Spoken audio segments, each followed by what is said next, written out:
Simbora estudar! Sentimento do Mundo, Carlos Drummond de Andrade. Vamos agora à análise aqui do livro Sentimento do Mundo, de Carlos Drummond de Andrade. Então, primeiramente aqui a capa, né?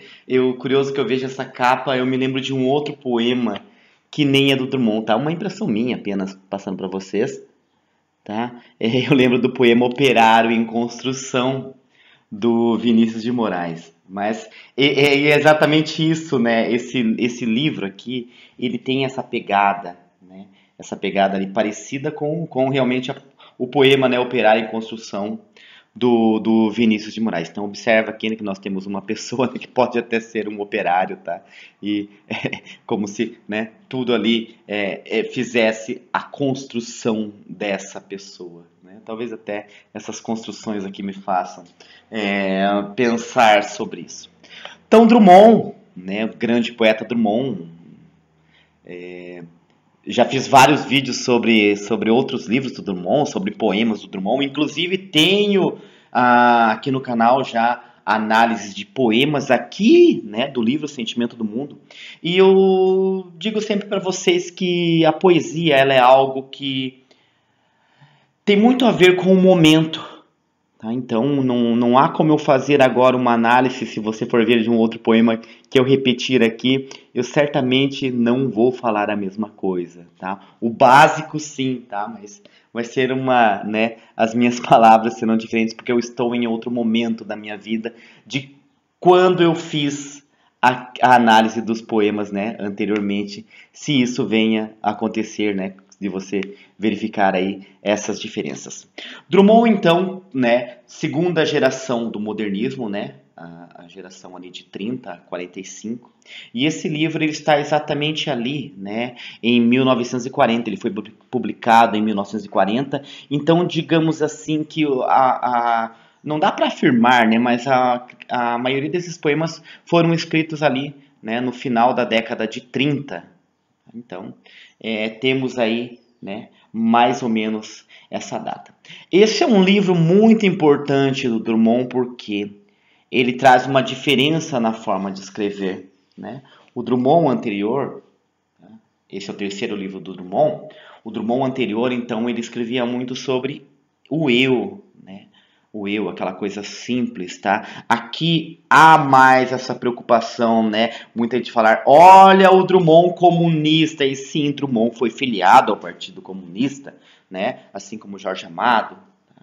Assim como Graciliano Ramos.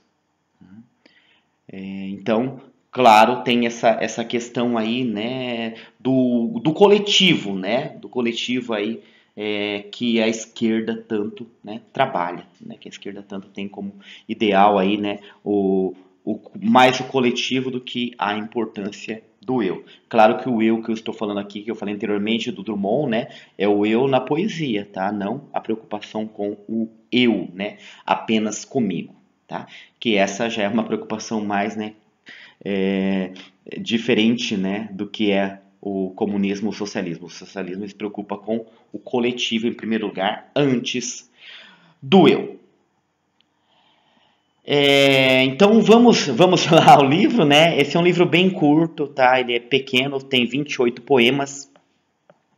Não é um livro longo, mas ele requer tempo para a leitura, né? Eu diria que você não deve ler esse livro, né, assim, um poema atrás do outro, né? Pode ler alguns poemas, dar uma pensadinha, ler mais um pouco, reflete, tá? Eu gosto sempre de, né, quando eu vou fazer aqui, ó, então esses são os poemas do livro, tá? São 28. Sempre que eu gosto de poemas, vocês já sabem, né? Eu gosto de colocar aqui, quem me segue aqui, né? Quem é inscrito aqui no canal sabe disso. Se você não inscreveu ainda, está vendo aqui vários vídeos, está gostando, não se inscreveu ainda, se inscreve e ajuda o canal do professor Sid Clay aqui a crescer para levar mais literatura, né? Levar a boa literatura a mais pessoas aí. E lá no final, né, se gostou desse vídeo, dá um like aí, tá? Compartilha, enfim, tá? Faz aí o que você achar melhor, tá? Então nós vemos aí, né, essa questão já no primeiro poema. E o primeiro poema, ele dá título ao livro, né? Sentimento do Mundo. Vamos pensar nesse título do poema e do livro, claro, né? O Drummond sempre faz esse trocadilho com o nome dele, né? Drummond do mundo. Então, o sentimento do mundo, a gente pode pensar assim com o sentimento Drummond, tá? Essa coisa ali. Tenho apenas duas mãos e o sentimento do mundo, mas estou cheio de escravos. Minhas lembranças escorrem e o corpo transige na confluência do amor. Então observa, né, que o poeta ele tem essa condição de quanto ele é pequeno, porque ele tem apenas duas mãos. E o sentimento do mundo. Somado a essas duas mãos, ele tem o sentimento do mundo. Tá? Isso é muito importante. Só que aí ele tem uma contradição, mas estou cheio de escravos. E ele vai falar das lembranças, né, que escorre e o corpo transige na confluência do amor. Então, o que é isso, né? Então, observa, né? Estou cheio de escravos. O Drummond, ele vem de uma família abastada. Então, aqui talvez esteja com muito isso, estou cheio de escravos, né? Tive muitos privilégios ali, tá? Isso não condiz com esse sentimento que eu tenho hoje, essa coisa de querer mudar o mundo, né? Quando eu me levantar que eu perceber, né, realmente for para a luta, o céu estará morto e saqueado. Eu mesmo estarei morto, morto meu desejo, morto o pântano sem acordes. E nós vamos vendo que aqui já dá um pouco o tom, né, do livro e até um tom do próprio Drummond, né, esse tom melancólico, né, essa coisa do nós não conseguimos a vitória, né, nós não conseguiremos a vitória, um tom, né, até triste, tá, do Drummond. E o poema termina assim: quando os corpos passarem eu ficarei sozinho, desfiando a recordação do cineiro da viúva e do microscopista que habitavam a barraca e não foram encontrados ao amanhecer. E não foram encontrados ao amanhecer. Forte isso, né? Esse amanhecer mais noite que a noite. Então esse amanhecer, né? Amanhecer mais noite que a noite. Olha isso, que lindo. Amanhecer mais noite que a noite, ou seja, escuro, trevas, né? Toda essa coisa horrível. Eu não falei anteriormente, né, mas esse período ali em que esse livro foi escrito, né, final ali, né, da década de 30, 35, 40 aproximadamente, estávamos entre as duas guerras, né, próxima à Segunda Guerra Mundial, e ali já havia essa grande ameaça do fascismo e do nazismo, que era uma preocupação, né?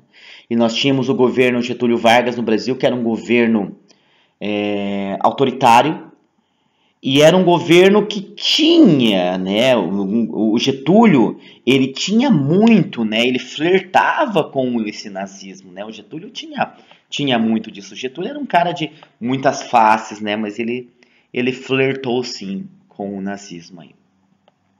Então ele coloca ali, né, sobre o que vai ser esse livro, O Sentimento do Mundo, e aí o Drummond, no segundo poema, ele vai se aproximar de nós, fazendo, né, esse é um dos poemas mais conhecidos do Drummond, a confidência do Itabirano.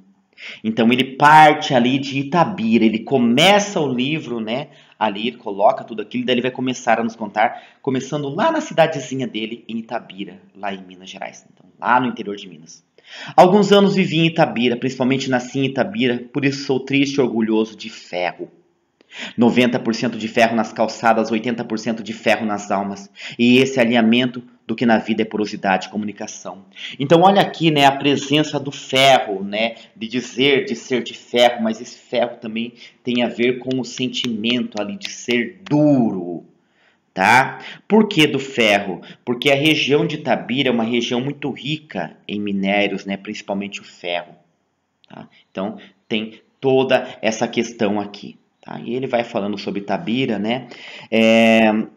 Pessoal, não vou ler o livro todo, claro, senão vai ficar muito longo, né? Nós temos que entender o principal do livro, né? Quando eu faço análise de livro aqui, vocês sabem disso, eu não vou ler o livro todo.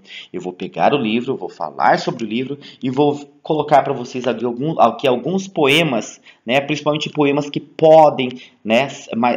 A probabilidade de cair no vestibular seja maior. E aí lá no final ele vai falando de Itabira, o que ele trouxe, né? Prendas diversas que ora te ofereço. Essa pedra de ferro, futuro aço do Brasil. Esse São Benedito do velho santeiro, Alfredo Duval. Este couro de anta estendido no sofá da sala de visitas. Então ele vai falando de coisas materiais e ele termina lá. Este orgulho, esta cabeça baixa. Tive ouro, tive gado, tive fazendas, né? A família dele era abastada. Tá? Já vimos isso anteriormente lá no primeiro poema. Hoje sou funcionário público. Ou seja, hoje ele não é mais esse cara aí. E o que é Itabira hoje? Itabira é apenas uma fotografia na parede. Mas como dói. Então ele termina, né, com essa tristeza que Itabira é apenas uma fotografia na parede. O que isso pode significar? Tá? E o legal, né, de um poema é isso. Ele pode significar tantas coisas e ele vai ser tão diferente, né, o sentimento, né, de cada um que lê.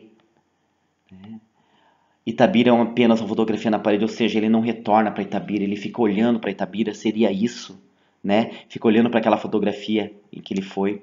Ou aquela Itabira, né, que ele tinha é apenas uma fotografia na parede, não é mais como era no tempo dele, tá? Então, há várias formas aí de você analisar. E nós temos o poema da necessidade, né, em que ele vai sempre tendo essa questão aqui, ó, tá, da anáfora. É preciso, é preciso, é preciso, tá? Essa repetição aqui, tá?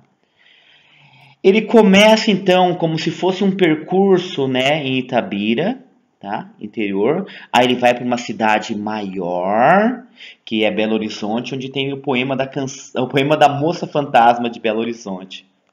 É o único poema aqui que ele vai citar, então ele cita em um poema lá Itabira, cita aqui a cidade de Belo Horizonte e em seguida, ó, Tristeza do Império,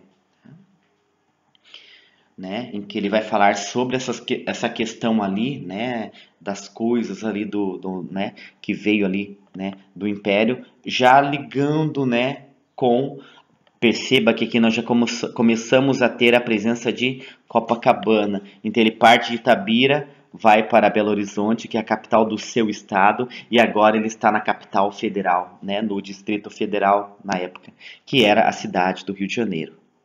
Isso é muito importante, tá? A cidade do Rio de Janeiro era o Distrito Federal. Nós temos um poema aqui que fala isso, né, do Distrito Federal. Não confundam, pessoal. Tá? Se de repente caírem em um vestibular, tá? Esse Distrito Federal aqui não é Brasília, é Rio de Janeiro. Até porque Brasília vai ser fundada, né, ali pouco mais de 20 anos depois. Operário no mar, né? E aí a gente já começa a ver essa presença do operário, né? Essa questão das causas sociais, das lutas sociais, tá? O importante aqui no Operário no Mar é que é um poema em prosa, tá? Então observe que ele é um poema escrito em prosa. O que é um poema em prosa, tá? É um poema que ele é escrito assim, tá? Dessa forma, né? Em linhas, em parágrafos. Então ele vai utilizar, né, a linha toda até o fim, ele vai continuar, né? Ele é estruturado em linhas, né? E o conjunto de linhas, né, várias linhas formam um parágrafo. E aqui nós temos, por exemplo, um poema em versos, tá? Os versos, não necessariamente as linhas ficam completas, tá? E ele, um conjunto de versos, tá? Vários versos formam uma estrofe. Isso é importante. A maioria dos poemas são construídos, né, no formato em versos, tá? Esse é um poema em prosa. Menino Chorando na Noite, que é um poema triste, né? Tá? Como eu falei, não vou falar sobre tudo. A presença do Rio de Janeiro, observa. Se eu não me engano, tá? Eu acho que em 12 poemas aqui do livro tem essa citação, alguma referência ao Rio de Janeiro. 28 poemas, né? Então, ou seja, ali 12 ou pouco mais do que isso, tá?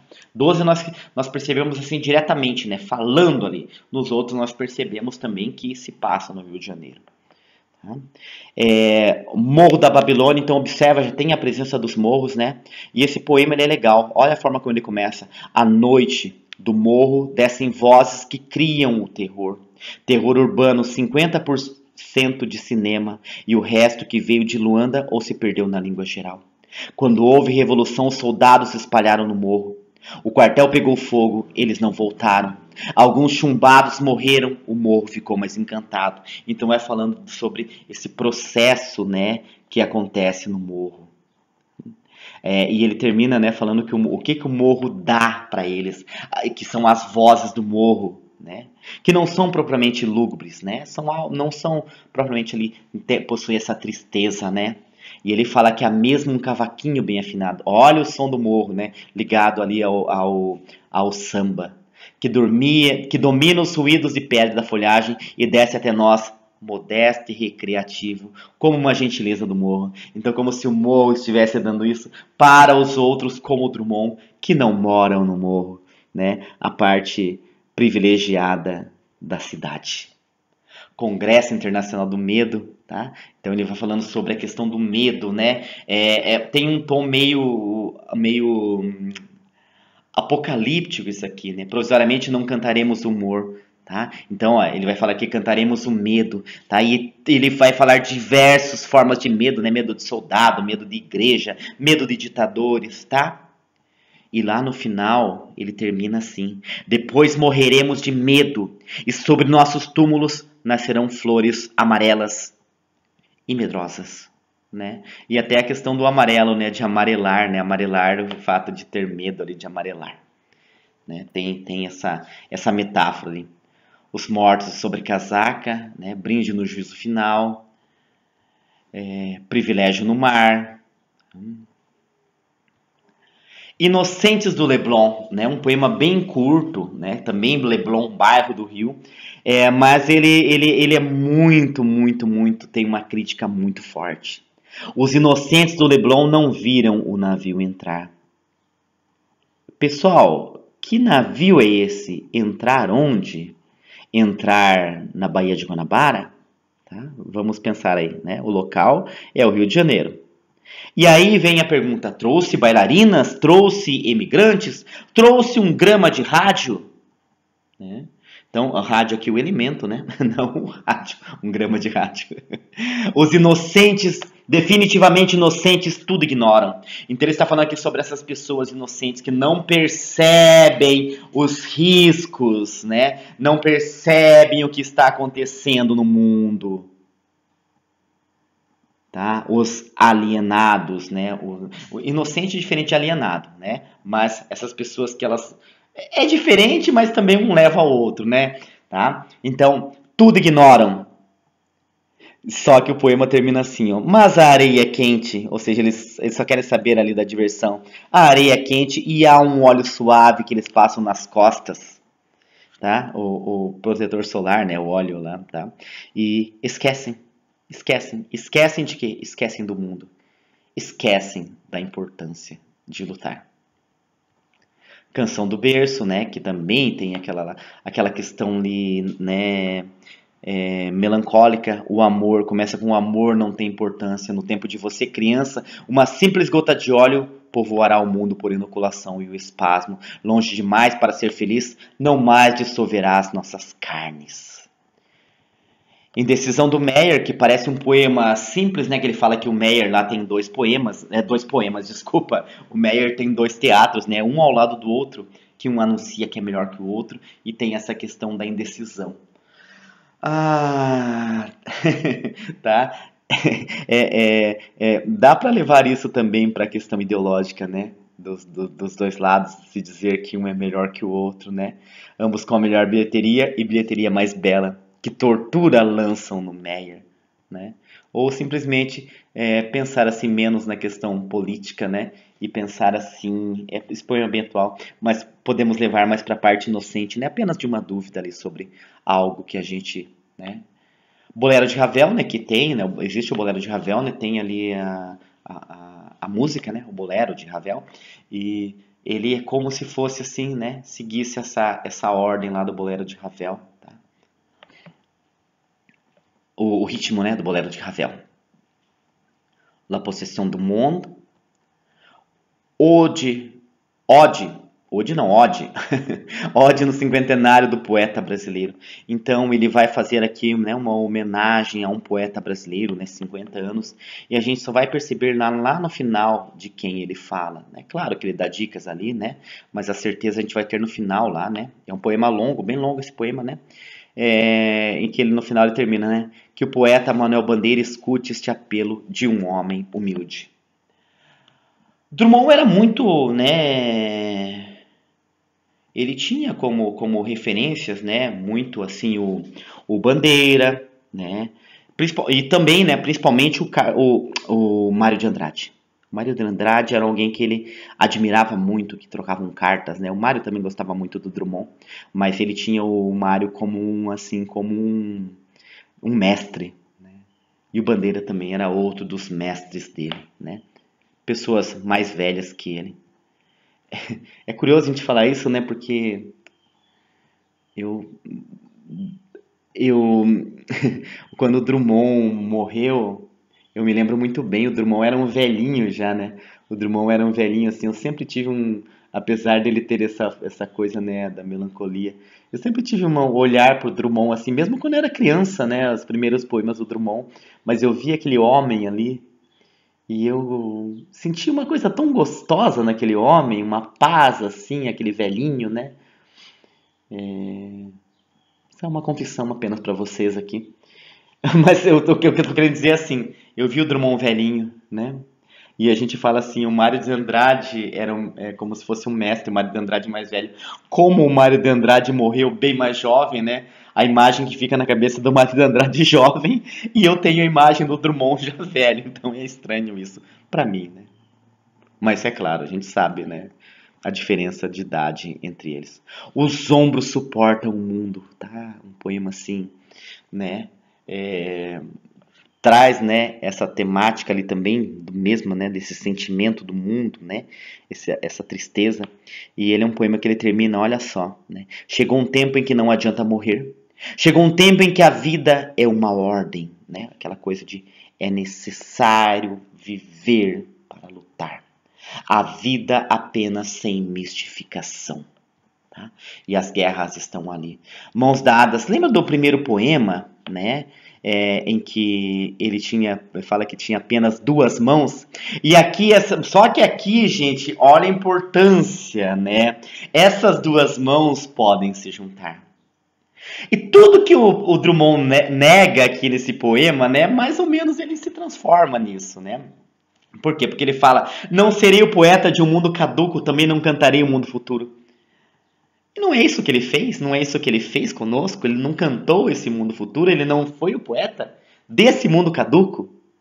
Estou preso à vida e olho meus companheiros, estão taciturnos, mas nutrem grandes esperanças. Ou seja, estão ali, né, aquela forma ali, tá? Mas eles têm aquela grande esperança, né? Entre eles consideram a enorme realidade. O presente é tão grande, não nos afastemos. Não nos afastemos muito. Tá? Não nos afastemos, nós não nos afastemos, tá? Vamos de mãos dadas, ou seja, de mãos dadas a gente vai. Não serei o cantor de uma mulher, de uma história, não direi os suspiros ao anoitecer. Ele fez tudo isso, né? A paisagem vista da janela. Não distribuirei entorpecentes ou cartas de suicida, não fugirei para as ilhas, nem serei raptado por serafins. Percebam a presença de anáforas muito, né, na poesia do Drummond. Ah, pessoal, não falei, né, aqui os versos, né, versos livres, tá? Versos brancos, tá? Nós não temos aqui rimas, nós não temos, né, uma metrificação, tá? Na estrutura, né, o número de sílabas poéticas, aqui nós não temos essa regularidade, tá? Então, bem livre mesmo, bem moderno, bem modernista, tá? Não fugirei para as ilhas, nem serei raptado por serafins. O tempo é a minha matéria, o tempo presente, os homens presentes, a vida presente. Né?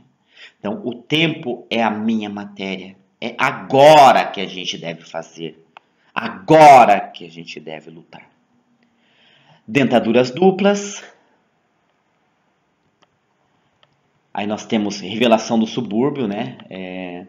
Que é um poema que ele fala, né? É como se ele fosse uma volta, né? Quando ele vai para Minas, tá? Que ele vai olhando o subúrbio passar ali, né?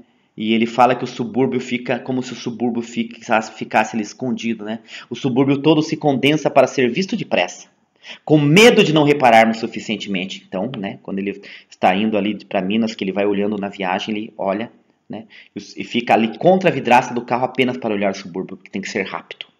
Em suas luzes que mal tem tempo de brilhar, ou seja, o subúrbio não tem luz, tá? Ele é mal visto. A noite come o subúrbio e logo o devolve. Ele reage, luta, se esforça, ou seja, o subúrbio é resistência, até que vem o campo onde pela manhã repontam laranjais. Né? Pela manhã repontam laranjais. Eu vejo esses laranjais aqui como o alaranjado do sol, né? E à noite só existe a tristeza do Brasil. A gente se esquece. E aí vem na sequência um poema chamado A Noite Dissolve os Homens. Olha, a gente tem que reparar também nessa sequência, né? Não é colocada por acaso, tá?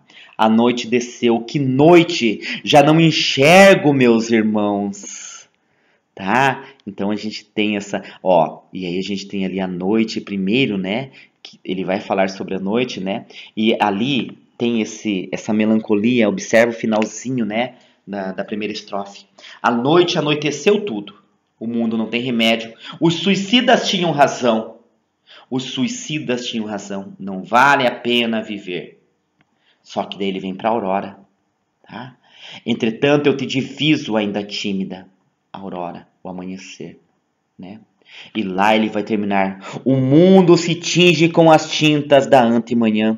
E o sangue que escorre é doce, de tão necessário para colorir tuas pálidas faces, aurora. O sangue para colorir tuas pálidas faces, aurora.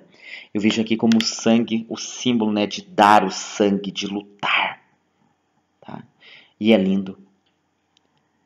Nunca tinha preparado para pensar nisso, né? O sangue é doce. Só um comentário aqui. Eu tenho um conto, né, publicado no meu livro Chibé, que é o conto que se chama Bolo de Fubá, onde eu coloco que um personagem tinha um sangue doce. E a personagem percebia, né, que o personagem, né, masculino percebia que o sangue era da menina quando o sangue era doce, claro que numa metáfora ele não experimenta o sangue, e que era do marido dela quando o sangue era amargo. Não sei se eu tirei daqui. Às vezes a gente lê algo, né, e fica na nossa cabeça e lá quando a gente precisa escrever a gente coloca. Tá? Esse é o processo. Talvez. Nunca tinha me ocorrido isso, agora lendo aqui que eu estou pensando nisso, me vem na cabeça agora. Madrigal lúgubre. Tá? Tô passando todos os poemas aqui, né? Tá? Passando todos eles para vocês verificarem, mas como eu falei, não vou falar de tudo. Nossa, lembrança do mundo antigo. Gente, isso aqui é algo, né? Assim, como se você está lá na frente, né, como uma previsão do futuro, tá?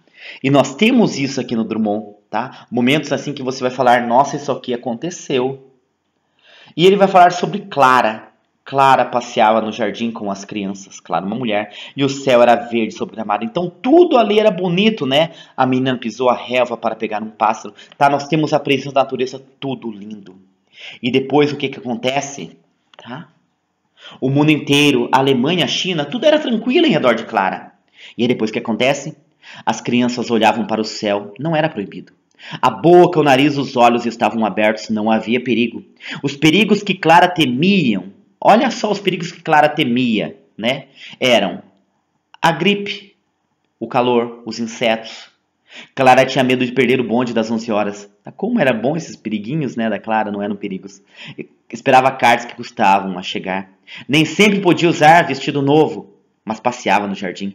Pessoal, mas passeava no jardim quer dizer o quê? Não se passeia mais no jardim.